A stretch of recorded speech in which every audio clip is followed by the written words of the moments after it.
Hello বন্ধুরা, আমাদের পৃথিবীতে সমুদ্র রূপে প্রচুর পানি রয়েছে, কিন্তু আমরা এই পানির 5%ও ঠিক মতো এক্সপ্লোর করতে পারিনি।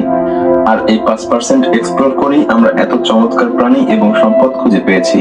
তাহলে ভাবুন, আমরা যদি বাকি অংশ এক্সপ্লোর করতে পারতাম তাহলে আরো কত কিছু খুঁজে পেতে পারতাম। আর তাই পানির নিচে মাঝে মধ্যে এমন কিছু খুঁজে পাওয়া যায় যা দেখে আমাদের বিজ্ঞানীরাও অবাক হয়ে যায়। আজকের এপিসোডে আমরা দেখতে চলেছি সমুদ্রের নিচে খুঁজে পাওয়া এমন কিছু জিনিস যা দেখলে আপনারা অবাক হয়ে যাবেন। Lake Baikal. এটি রাশিয়ার ইরকুত অঞ্চলের বেশ ঠান্ডা একটি লেক। এই লেকের ভেতরে বড় বড় গাড়ি আটকে যায় এবং কোথাও যেতে পারে না। এই লেকের রাস্তাগুলো শীতকালে বোঝাই যায় না যে রাস্তা কোথায় আর লেক কোথায়। তাই মাঝে মধ্যে ড্রাইভারেরা রাস্তা থেকে সরে এই লেকে নেমে পড়ে আর তাদের গাড়ি এখানেই আটকে যায়। কিন্তু বরফের কারণে গাড়িগুলো ডুবে যায় না। জানা যায় এই লেকে আকাশ থেকে উল্কাপিণ্ডও পড়েছে। ধারণা করা হয় এই লেকে কোনো ম্যাগনেটিক পাওয়ার আছে। এটি কোনো সাধারণ লেক নয়, এটি সবথেকে গভীর এবং সবথেকে পুরনো একটি লেক। আর পৃথিবীর ফ্রেশ পানির 22% এখানে রয়েছে। এটি 5000 ফিট গভীর। এই লেকের পানিতে এখন পর্যন্ত 92টি গাড়ি, 18টি বোট, 55টি স্নোমোবাইল, 2টি মোটরসাইকেল, ট্রাক্টর, হেলিকপ্টার, এমনকি একটি প্লেনও ডুবেছে। সেটা শুধু গত 15 বছরের মধ্যে। লোকাল মানুষজন এটাকে আন্ডার ওয়াটার সিমেট্রি বলে। আর এর নিচে থাকা যানবাহনগুলো তুলে আনা খুবই জরুরি। তা না হলে এসব গাড়ি এবং যন্ত্রাংশের ফুয়েলের কারণে পানি দূষিত হয়ে যাবে। কিন্তু এগুলো কেন এখানে আটকে আছে, এই রহস্যের সঠিক জবাব এখনো পাওয়া যায়নি। ডুবুরিরা যখন পানির গভীরে যায় তখন তারা কেবল নতুন কোনো সম্পদ বা প্রাণীর খোঁজে যায়। কিন্তু এক্ষেত্রে ডুবুরিরা যখন পানির গভীরে নেমেছিলেন তখন তারা মাছের কোনো প্রজাতি খুঁজে পাননি, বরং তারা পানির গভীরে রাইনোসরস এর প্রাচীন প্রজাতি খুঁজে পায়। 10 ফিট লম্বা বেশ বড় রাইনোসরস, যা দেখতেও বেশ ভয়ঙ্কর। আর এটি বর্তমানে থাকা রাইনোসরসের পূর্বপুরুষ ছিল। সমুদ্রের ভেতরে এই রাইনোসরস কিভাবে গেল? ব্ল্যাক সি এর গভীরে এই ফসিলের পাশাপাশি কাঠের তৈরি বাসাও পাওয়া যায়। আর এ থেকে বোঝা যায় এখানে একসময় শুকনো মাটি ছিল।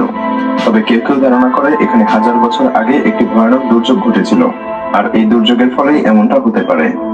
সামুদ্রিক সম্পদ। স্প্যানিশ পানির জাহাজে সম্পদ পাওয়ার পূর্বে নস্ট্রো সেনোরার সবচেয়ে মূল্যবান সম্পদ ছিল। এটি 1985 সালে পাওয়া যায়। এটি অ্যাডভেঞ্চার মিল ফিশার খুঁজে বের করেন। সব ডুবুরিদের স্বপ্ন থাকে তারা পানির নিচে যেন কোনো বহুমূল্যবান সম্পদ খুঁজে পায়। আর যখন মিলফি ফিশারের সেই স্বপ্ন পূরণ হয়ে যায় তখন সে খুব ধনী হয়ে যায়। 1622 সালে এই জাহাজটি একটি দুর্যোগে ফেসে ডুবে গিয়েছিল। জাহাজটিতে 40 টনেরও বেশি সম্পদ ছিল। এখানে স্বর্ণ, রূপা সহ আরো অনেক মূল্যবান পাথর ছিল। এটি খুঁজে পাওয়ার পরে সেখানে আরো $450 মিলিয়ন সম্পদ উদ্ধার হয়। কিন্তু সেই সম্পদের সবটুকু পাওয়া সম্ভব হয়নি, কারণ জাহাজটি ভেঙে ডুবে গিয়েছিল। Mexican cathedral. মাঝে মাঝে দুর্যোগ আসার কারণে এবং পানির লেভেল বেড়ে যাওয়ার কারণে অনেক শহর পানির নিচে ডুবে যায়, আর সেই পানি শুকাতে সারা জীবন লেগে যায়। এমনি হয়েছে মেক্সিকান একটি ক্যাথেড্রালের সাথে। এটি 50 বছর আগে গায়েব হয়ে যায়। 500 বছরের পুরনো এই ক্যাথেড্রাল স্প্যানিশরা 16শো শতাব্দীতে তৈরি করে, আর এর নাম ছিল টেম্পল অফ সেন্টিয়াগো।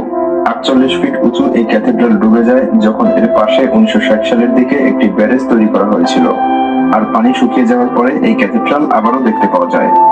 বর্তমানে টুরিস্টরা এটি দেখার জন্য আসে, আর লোকাল বোট নিয়ে তাদেরকে এই ক্যাথেড্রালের বেশ কাছাকাছি নিয়ে যাওয়া হয়। কোন কোন জাহাজ পানিতে পুরোপুরিভাবে ডুবে যায় না, বরং এগুলোকে পৃষ্ঠ থেকেও দেখা যায়। এমনটাই হয়েছিল সুইবিস্ট্রিকের সাথে। এটি কানাডার অন্টারিওতে কয়লা নিয়ে যাচ্ছিল। 1885 সালে এটি ডুবে যায়। তখন এটাকে কোনো মতে রেস্কিউ করে তীরে নিয়ে আসা হয়, কিন্তু একে ঠিকমতো মেরামত করা সম্ভব হয় না। আর এখন এটা টুরিস্টদের জন্য একটা জনপ্রিয় স্থানে পরিণত হয়ে গিয়েছে, আর প্রচুর ভিজিটর এই জাহাজকে উপর থেকে দেখতে আসে। আবার কোনো কোনো টুরিস্ট পানিতে নেমে এর ভেতরে গিয়েও দেখে। কয়েক বছর আগে ডুবুরিরা এর ভেতরে গিয়ে এক্সপ্লোর করতে পারত, কিন্তু এখন সেটাও নিষেধ করে দেওয়া হয়েছে। এখন এটিকে পরবর্তী জেনারেশনের জন্য সংরক্ষণ করা হচ্ছে। Under water museum.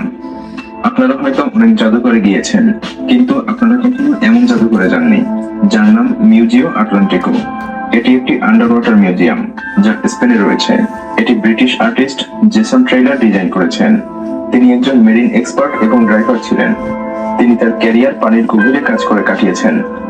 Trailer 300 sculpture বানিয়ে আটলান্টিক সাগরে একসাথে চালায়, যাতে ক্লাইমেট চেঞ্জের প্রতি পৃথিবীর মানুষের আকর্ষণ করা যায়। ট্রেইলার বোঝাতে চেয়েছিলেন যে আমাদেরকে এই পরিবেশ বাঁচাতেই হবে। তিনি এক বিশেষ উপকরণ দিয়ে এই ভাস্কর্যগুলো বানান, যা পানিতে মিশে যায় না। এখানে 200-এরও বেশি মানুষের স্ট্যাচু বানিয়ে একটি সার্কেলে সাজিয়ে রাখা হয়। আর এটি এমন ভাবে বানানো হয়েছে যাতে এখানে বিভিন্ন সামুদ্রিক প্রাণী এসে থাকতে পারে। বিশেষ করে এই মূর্তিগুলো থেকে কোরাল রিফ হতে পারে। ট্রেইলরের মতে এই মূর্তিগুলো প্রকাশ করে পৃথিবীতে মানুষের জীবন পানি থেকেই শুরু হয়েছে এবং আমরা এখনো এর উপরে নির্ভরশীল। তাই আমাদেরকে একে ধ্বংস হওয়া থেকে বাঁচাতে হবে। কলম্বিয়ান সম্পদ। যখন উড়োজাহাজ ছিল না, তখন মানুষ এক দেশ থেকে অন্য দেশে যেতে এবং সমুদ্রে যুদ্ধ করতে জাহাজ ব্যবহার করত। আর প্রায় 300 বছর আগে কলম্বিয়ার সাথে ব্রিটিশ এবং স্প্যানিশদের যুদ্ধ হয় এবং সেই যুদ্ধে ব্রিটিশরা জিতে যায় আর স্পেনের সেন হোয়াগি নামক একটি জাহাজ ডুবে যায়। স্পেনের জন্য এটা বিরাট লোকসানের ব্যাপার ছিল, কারণ এই জাহাজে স্বর্ণ এবং অন্যান্য বহুমূল্যবান জিনিস ছিল। সাউথ আমেরিকা থেকে সম্পদ নিয়ে এই জাহাজ স্পেনে যাচ্ছিল। আজকের দিনের মূল্য অনুযায়ী এই জাহাজের সমস্ত সম্পদের মূল্য ছিল $17 বিলিয়ন। 2015 সালে কলম্বিয়া এই জাহাজের ধ্বংসাবশেষ খুঁজে পায়। বিশেষজ্ঞদের মতে সমুদ্রের নিচে খুঁজে পাওয়া আজ পর্যন্ত এটি সবথেকে দামি আবিষ্কার। কিন্তু প্রশ্ন হলো, এই সম্পদের মালিক কে হবে? এই জাহাজ স্প্যানিশদের, তাহলে এগুলো কি তাদের দিয়ে দেওয়া উচিত হবে?